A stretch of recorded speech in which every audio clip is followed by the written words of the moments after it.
Obesity is a significant problem in captive populations of chameleons, and it comes from love. We would never let our beloved chameleons go hungry.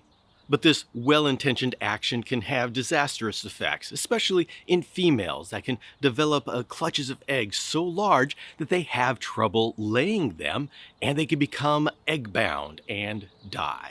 Unhealthy weight can also make it difficult for your chameleon to do the normal everyday chameleon things like crawl on branches or just navigate through the branch maze in their cage. So here's an example of an obese Jackson's chameleon that had challenges just staying on her branch. In addition, she's also developing gout, which makes grip painful. But this is not what a chameleon should look like. Panthers and veileds have large fleshy pads, so are very easy to tell. Jacksons and other chameleons aren't so obvious, and so we have to take into account other aspects like how aggressively and gracefully they can navigate their branches. Jacksons can also be deceptive because they may look like they are gravid, but in reality they're just fat. Long ago, I had a Jackson's that just would never have her babies, and x-rays showed that she just had huge fat pads. So let's take a look at some examples. This here is what a good, healthy cask in panthers and veileds should look like.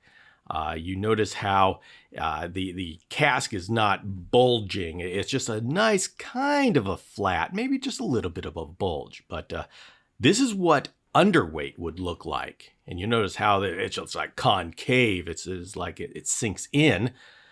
And this is what overweight would look like. And so you see how it starts to bulge to just becoming very obviously bulging. And so you can see how in panthers and veileds, at least, the bulging or the receding of the cask tissue is a very good indicator of their weight. Now, for other species where it may not be so totally obvious as to what their fat level should be and what it should look like, Google and find some pictures of this chameleon species in the wild. I've never seen an obese chameleon in the wild, so you can get a feel for what their body should look like. Now, obviously, not all wild chameleons are healthy, but if you get enough of them together, you can start putting together a general average and get a feel for what that chameleon should look like. And here's where having a large cage is best. Chameleons are foragers, and so they will go throughout the entire cage looking to see where food might be.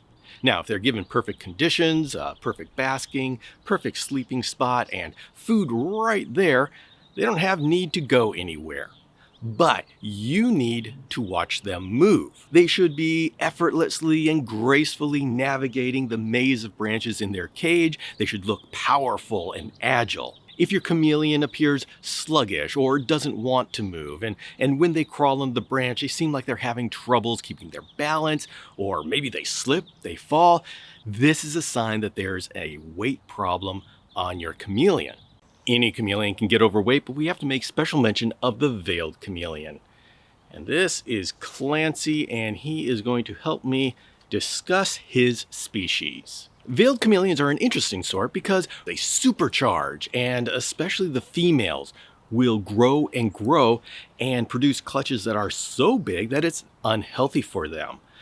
Veiled chameleon clutches were wanting 20 to 30 eggs, but with the combination of all the food they can eat and conditions that are too warm, the body just goes crazy and will produce clutches about 60 eggs or even over 100 eggs. This is a very unhealthy situation for the female and will definitely shorten her life, if not kill her. The problem is that there are some fat pads on either side of the oviducts, and if they get so big that the eggs can't pass through, you get into an egg binding situation which could be deadly. The crazy thing is that this situation has become so common in veiled chameleons and so accepted by the community that vets even have proactive spaying to save the life of the female before she even gets gravid. But this condition could be solved by simply offering proper husbandry. And of course, the main question on the table today is, how do we prevent this from happening in the first place? Luckily, That's actually easy. By maintaining reasonable temperatures and a reasonable diet, we can keep chameleons from getting obese. Even veiled chameleon females, who I admit it's very hard to keep them from producing infertile clutches of eggs, but we can limit the number of times they do that and how many eggs they have in those infertile clutches. How do we do this? Well, we keep a basking temperature at a reasonable 85 degrees Fahrenheit. They really don't need more than that. That at least is a good starting point. Start your chameleon off at 85 degrees Fahrenheit and you can up it if they need it. Of course, different species is going to require different temperatures. Veileds, panthers, Jacksons, they do well at 85. And then next is the diet. Yes, when they're babies, we want to feed them as much food as they will eat and offer it at all times. And the reason is because babies are going to go through growth spurts. And we want to make sure that when they're going through a growth spurt, they have all the food they need to fuel that growth. But when they get to be an adult, we want to stop that food being available at all times, because instead of growing longer, they're starting to grow in girth. And so the obvious question is, how do you know when your chameleons reach the adult stage and you need to pull back on the food? And the answer is not easy, because every individual chameleon is going to grow at a different rate. Luckily, there's a large margin for error and you don't have to stress about that exact point. Just observe your chameleon and you will get a feel for how they're doing. You'll get a feel for how when they stop growing longer and start growing in girth. And if you've got a veiled or a panther, you can always look at the cask. And really, all this takes is for you to be observant. As soon as you start noticing it going in the wrong direction, you can pull back on the food. It's really as simple as that, and just come back to the adult diet of about 3 to 5 appropriately sized feeders every other day.